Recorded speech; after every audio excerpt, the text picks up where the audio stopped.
नमस्कार प्रिय विद्यार्थियों। आज हम बीए प्रथम वर्ष के राजनीति विज्ञान के पेपर सेकंड की फर्स्ट यूनिट का आखिरी टॉपिक पढ़ने जा रहे हैं, जो है राज्य के नीति निर्देशक तत्व, directive principles of state policy. इससे पहले के वीडियो में हम नागरिकों के मूल अधिकार संविधान का भाग 3 का अध्ययन कर चुके हैं। राज्य के नीति निर्देशक तत्व भाग 4 में दिए गए हैं, जो अनुच्छेद 36 से लेकर 51 तक विस्तृत हैं। ये निर्देशक तत्व आयरलैंड के संविधान से प्रेरित हैं, यानी भारतीय संविधान निर्माताओं ने इनके संबंध में आयरलैंड के संविधान से प्रेरणा ग्रहण की है। इन तत्वों का उद्देश्य कल्याणकारी राज्य की स्थापना करना है, जिसमें नागरिकों का सामाजिक, आर्थिक, राजनैतिक और नैतिक उत्थान किया जा सके। अनुच्छेद 37 में ये अनुदेश दिया गया है कि राज्य का कर्तव्य होगा कि वो प्रशासन और विधि के निर्माण में इन सिद्धांतों का अनुसरण करें। यानी एक तरह से ये निर्देशक तत्व प्रजातांत्रिक संविधान के या प्रजातांत्रिक राज्य के क्या उद्देश्य हो सकते हैं, उन्हें समेटे हुए हैं और एक कल्याणकारी राज्य की स्थापना में सहायक हैं। ये देश में आर्थिक और सामाजिक लोकतंत्र की स्थापना करना ही इन तत्वों का ध्येय है। ये शासन में मूलभूत है, किंतु न्यायालय के द्वारा प्रवर्तनीय नहीं है। जैसा कि हमने देखा, भाग 3 में दिए गए मूल अधिकार न्यायालय के द्वारा प्रवर्तनीय हैं, यानी न्यायालय के द्वारा उनको लागू करवाया जा सकता है। लेकिन ये डीपीएसपीज व्यक्ति के पक्ष में ऐसे किसी अधिकार का सृजन नहीं करते हैं जिनके संबंध में न्यायालय के द्वारा कोई निर्णय दिया जा सके। यानी मूल अधिकार और निदेशक तत्वों में जो मुख्य अंतर है वो यही है कि मूल अधिकार निर्णेय है, न्यायालय के द्वारा प्रवर्तनीय है, जबकि निदेशक तत्व है वो अनिर्णेय है, न्यायालय के द्वारा प्रवर्तनीय नहीं है।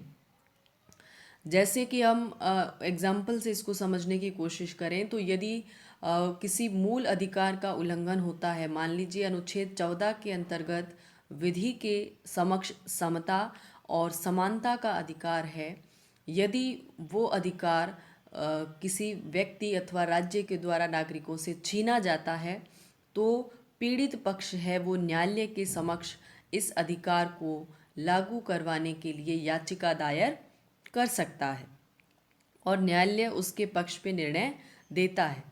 लेकिन यदि हम निदेशक तत्वों को देखें तो जैसे अनुच्छेद 43 में ये प्रबंध है या प्रावधान है कि राज्य सभी कर्मकारों के लिए निर्वाह मजदूरी सुनिश्चित करेगा, लेकिन जब तक इस संबंध में कोई विधि निर्मित नहीं की जाती या कोई कानून नहीं बनाया जाता, तब तक कोई व्यक्ति इस प्रावधान को लागू करने के लिए न्यायालय में नहीं जा सकता। न्यायालय इस बात के लिए सक्षम नहीं होंगे कि वे सरकार को बाध्य करें कि सरकार किसी निर्देश को क्रियान्वित करें। इसके लिए न्यायालय सक्षम नहीं है।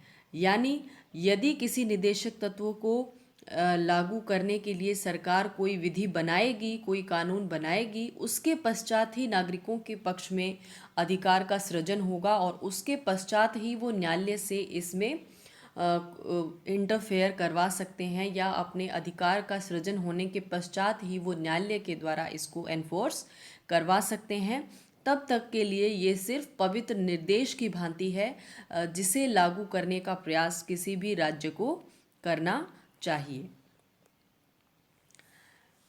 तो ये अंतर है, इसको हम पहले ही डिस्कस कर चुके हैं। और देखें तो मूल अधिकार है वो नकारात्मक है, यानी राज्य ऐसा नहीं करेगा, राज्य ऐसा नहीं करेगा, जबकि निदेशक तत्व है ये सकारात्मक है, राज्य को कुछ करने के लिए निर्देश दिए गए हैं। मूल अधिकार व्यक्ति के लिए है, जबकि निदेशक तत्व है वो राज्य के संबंध में है, राज्य को कुछ करने के लिए निर्देशित निदेशक तत्वों में किया गया है। अधिकारों का उद्देश्य है राजनीतिक लोकतंत्र की स्थापना करना, यानी पॉलिटिकल स्फीयर जो है उसमें लोकतंत्र की स्थापना हो सके, सभी व्यक्तियों को समान माना जाए। लेकिन निदेशक तत्व है वो सामाजिक और आर्थिक लोकतंत्र की स्थापना के लिए है, यानी समाज में लोगों की स्थिति है उसको समान बनाया जा सके, समाज में उनके साथ कोई भेदभाव ना हो, और आर्थिक स्तर है उसमें समानता लाने के प्रयास है वो निदेशक तत्वों से किए जा सकते हैं। जैसे महिला और पुरुष के लिए समान कार्य समान वेतन के प्रावधान होना, या फिर किसी अवस्था विशेष में राज्य की ओर से लोक सहायता देने के प्रावधान, यानी आर्थिक स्थिति है वो सुदृढ़ हो सके, ऐसे प्रावधान निदेशक तत्वों में किए गए हैं। मूल अधिकार है ये आपातकाल में निलंबित हो सकते हैं, लेकिन निदेशक तत्व है उनका निलंबन नहीं होता है, क्योंकि ये वैसे भी राज्य को लागू करने हैं, व्यक्ति का इनसे संबंध नहीं है। तो अब हम कुछ निदेशक तत्वों पर चर्चा करेंगे। अनुच्छेद 37 में कहा गया है, इन उपबंधों को न्यायालय में बाध्यता नहीं दी जाएगी, लेकिन ये तत्व देश के शासन में मूलभूत है और विधि निर्माण में इन्हें प्राथमिकता दी जाएगी। यानी यही वो अनुच्छेद है जो इस बात को स्पष्ट कर देता है कि ये मात्र राज्यों के लिए दिए गए निर्देश हैं, इनको लागू करना न करना पूरी तरह से सरकारों के ऊपर निर्भर है। न्यायालय इसमें इंटरफेयर नहीं करेगा, लेकिन सभी लोकप्रिय सरकारों को ये प्रयास करने चाहिए कि वो जहाँ तक अधिकतम संभव हो सके इन निदेशक तत्वों को लागू करें और एक कल्याणकारी राज्य की स्थापना करें। अनुच्छेद 38 सब क्लोज 1, राज्य लोक कल्याण की अभिवृद्धि के लिए सामाजिक व्यवस्था बनाएगा जिससे नागरिकों को सामाजिक, आर्थिक और राजनैतिक न्याय मिलेगा। सब क्लोज 2, राज्य विशिष्टतया आय की असमानताओं को कम करने का प्रयास करेगा, न केवल व्यक्तियों के बीच, यानी आय में जो डिफरेंसेस हैं, लोग जो अर्न करते हैं उसमें जो अंतर है उसको कम करें। कम करने से क्या होगा, आर्थिक स्तर पर समानता आने से आर्थिक लोकतंत्र स्थापित होगा, और ये समानता न केवल इंडिविजुअल्स के बीच में हो, बल्कि विभिन्न क्षेत्रों में रहने वाले और विभिन्न व्यवसायों में लगे हुए समूहों के बीच में भी प्रतिष्ठा, सुविधा और अवसर की असमानता को कम करने का प्रयास है वो राज्य के द्वारा किया जाएगा। यानी अलग अलग पेशों में जो लोग लगे हुए हैं, कोई चिकित्सा के क्षेत्र में है, कोई शिक्षा के क्षेत्र में है, कोई मैनुअल लेबर जो है उसके क्षेत्र में है, तो इन अलग अलग क्षेत्रों में लगे हुए लोगों के बीच में आय की असमानताएं जो है उनको कम करने का प्रयास है वो राज्य को करना चाहिए। अनुच्छेद 39, राज्य के द्वारा अनुसरणीय कुछ नीति निर्देशक तत्व।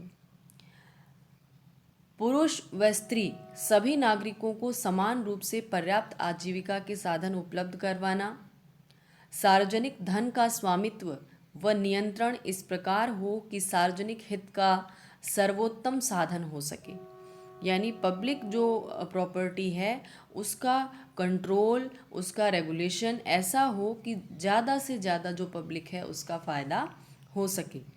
संपत्ति और उत्पादन के साधनों का अहितकारी संकेंद्रण ना हो, और समान कार्य के लिए समान वेतन, स्त्री और बालकों की सुकुमार अवस्था का दुरुपयोग ना हो। तो ये सब वो तत्व हैं जिनका अनुसरण करने का राज्य को प्रयास करना चाहिए। ये मूलतः आर्थिक लोकतंत्र से संबंधित तत्व हैं। अनुच्छेद 40, ग्राम पंचायतों का गठन। देखिए, जब भारत का संविधान लागू हुआ उसमें नीति निर्देशक तत्वों संबंधी भाग को डाला गया, तभी ये अनुच्छेद इसमें था कि ग्राम पंचायतों का गठन। तो ये फ़र्क आपको इससे समझ आएगा कि जब तक 73वां और 74वां संविधान संशोधन लागू नहीं हुआ था या संशोधन नहीं किया गया था, तब तक अलग अलग राज्यों में पंचायतों के संबंध में अलग अलग व्यवस्थाएं थी। कहीं पर पंचायतें थी, कहीं पर नहीं थी, या जो उनका गठन था या उनका कार्य करने का तरीका था उसमें भी एक रूपता नहीं थी। क्यों नहीं थी? क्योंकि ये अनुच्छेद 40 के द्वारा सिर्फ एक डायरेक्शन स्टेट्स को दिया गया था और ये उनकी इच्छा पर था कि वो इसे लागू करे या न करे। लेकिन 73वें और 74वें संविधान संशोधन के द्वारा जब संसद ने ग्राम पंचायतों और अर्बन लोकल बॉडीज़ के संबंध में जब विधि बना दी, तब पूरे देश में एक तरह से इन लोकल बॉडीज़ में, स्थानीय शासन की संस्थाओं में, इनके स्वरूप में, इनके कार्यों में एक रूपता है वो संभव हो पाई। तो यानी जब तक निदेशक तत्वों को लागू करने के लिए कोई विधि नहीं बनाई जाती है, तब तक ये किसी अधिकार का सृजन नहीं करते हैं। इनको लागू करना न करना पूरी तरह से राज्य की इच्छा के ऊपर निर्भर करता है। अनुच्छेद 41 कुछ दशाओं में काम, शिक्षा और लोक सहायता पाने का अधिकार। देखिए, इन अधिकांश जो निदेशक तत्व हैं उनको लागू करने के लिए अलग अलग राज्य है वो अपनी ओर से अलग अलग तरीके के प्रयास कर रहे हैं। जैसे प्राथमिक शिक्षा है वो राज्य की ओर से निशुल्क दी जा रही है, अनिवार्य दी जा रही है, या फिर वृद्धावस्था पेंशन, विकलांग अवस्था पेंशन, प्रसूति अवकाश देना, ये सब क्या है? ये निदेशक तत्वों को लागू करने के लिए बनाई गई ही विधियां हैं। अनुच्छेद 42 काम की न्यायसंगत और मानवोचित दशाएं और प्रसूति सहायता का उपबंध। अनुच्छेद 43 कामगारों के लिए निर्वाह मजदूरी और कुटीर उद्योगों को प्रोत्साहन। 42वां संविधान संशोधन करके इसमें एक और क्लोज जोड़ा गया है कि उद्योगों के प्रबंधन में यानी मैनेजमेंट है उसमें कामगारों की भी सहभागिता हो और सहकारी समितियां हैं उनमें अभिवृद्धि की जाए। अनुच्छेद 44 समान सिविल संहिता के लिए निर्देश देता है। भारत में एकमात्र राज्य है जहां पर कॉमन सिविल कोड है वो अभी लागू है, वो है गोवा, और अन्य राज्य भी इसके हेतु विधि निर्मित कर सकते हैं, लेकिन ऐसा अब तक नहीं किया गया है। अनुच्छेद 45 बालकों के लिए निशुल्क और अनिवार्य शिक्षा का प्रबंध। अनुच्छेद 46 अनुसूचित जाति, जनजाति और अन्य दुर्बल वर्गों के शिक्षा और अर्थ संबंधी हितों की अभिवृद्धि। अनुच्छेद 47 पोषाहार स्तर, जीवन स्तर को ऊंचा करना और लोक स्वास्थ्य का सुधार करना ये भी राज्य का कर्तव्य होगा। तो राज्य इस संबंध में विभिन्न प्रकार की योजनाएं चलाता रहता है, जैसे स्कूलों में चलने वाला मिड डे मील, ये एक तरह से, या जिसे हम कह सकते हैं कि दोपहर का जो भोजन विद्यालयों में दिया जाता है वो नीति निर्देशक तत्वों को लागू करने का एक तरह से प्रयास है। या फिर सरकार के द्वारा विभिन्न बीमारियों के लिए जो टीकाकरण की योजनाएं चलाई जाती है, या फिर पेट की या फिर कैल्शियम आयरन की जो विभिन्न प्रकार की दवाएं विद्यालयों में जो दी जाती है बच्चों को, वो उनका लाइफस्टाइल ऊंचा करने के लिए या फिर उनका स्वास्थ्य है उसको सुधारने के लिए किए जाने वाले प्रयास हैं। अनुच्छेद 48 कृषि और पशुपालन का संगठन। राज्य कृषि और पशुपालन को आधुनिक और वैज्ञानिक बनाने का प्रयास करेगा और विशेष रूप से दुधारू और भारवाहक पशुओं की नस्लों का संरक्षण और उनके सुधार के लिए और उनके वध को रोकने के लिए कदम उठाएगा। तो यानी ऐसे पशु जो दूध देने वाले हैं, जिनमें गाय, भैंस, बकरी इत्यादि हो सकते हैं, या फिर भारवाहक नस्लें जिनमें गधा, घोड़ा और खच्चर इत्यादि आते हैं, इन सभी नस्लों का संरक्षण किया जाए और उनका वध रोकने के लिए भी वो कदम है उठा सकता है। अनुच्छेद 49 राष्ट्रीय महत्व के स्थानों, स्मारकों और वस्तुओं का संरक्षण। अनुच्छेद 50 कार्यपालिका का न्यायपालिका से पृथक्करण रखा जाए, यानी एग्जीक्यूटिव है वो न्यायपालिका के कार्यों में हस्तक्षेप ना करे। इसके लिए जजों की नियुक्तियां हैं, वो कार्यपालिका करती है, लेकिन उनको पद से हटाने की जो शक्तियां हैं वो महाभियोग के माध्यम से विधायिका को दी गई है, ताकि ये स्वतंत्र रूप से अपने कार्य को संपादित कर सके। और अनुच्छेद 51 है अंतर्राष्ट्रीय शांति और सुरक्षा की अभिवृद्धि। तो ये 36 से लेकर 51, 36 इसमें मैंने नहीं डिस्कस किया है, क्योंकि 36 है वो राज्य की परिभाषा से संबंधित है, जो हमने मूल अधिकारों में भी पढ़ी है। तो ये सब अनुच्छेद ऐसे हैं जो किसी भी राज्य को कल्याणकारी राज्य में बदलते हैं, आर्थिक और सामाजिक लोकतंत्र की स्थापना करने के लिए है। और कोई भी लोकप्रिय सरकार है जिसे हर 5 वर्ष में चुनाव का सामना करना पड़ता है, वो अधिकतम ये प्रयास करती है कि इन तत्वों को लागू किया जा सके। धन्यवाद।